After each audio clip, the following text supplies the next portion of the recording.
హైందవ శంకారావం సభ జనవరి 5వ తారీఖు విజయవాడలో జరగబోతా ఉంది. ఈ హైందవ శంకారావం సభ యొక్క ముఖ్య ఉద్దేశం మన దేవాలయ వ్యవస్థని భ్రష్టు పట్టించిన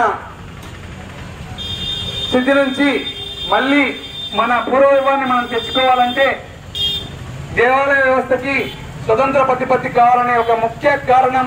ఇది దేశవ్యాప్తంగా జరగబోతోంది. మొదలు మన ఆంధ్రప్రదేశ్ రాష్ట్రం నుంచే జరుగుతూ ఉంది.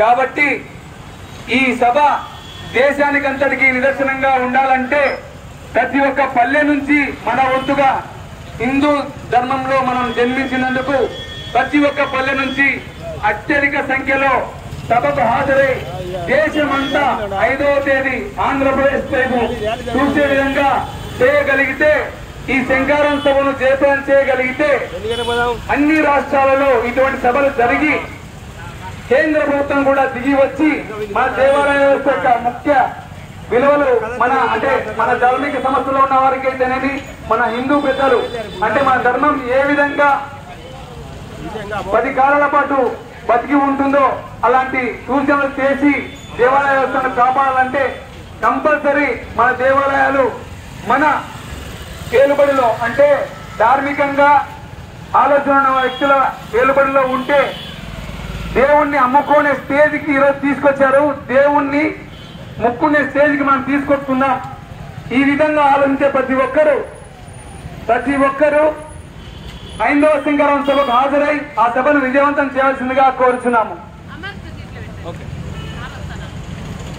జై శ్రీరామ్.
క్రమం తప్పకుండా లేవాలి.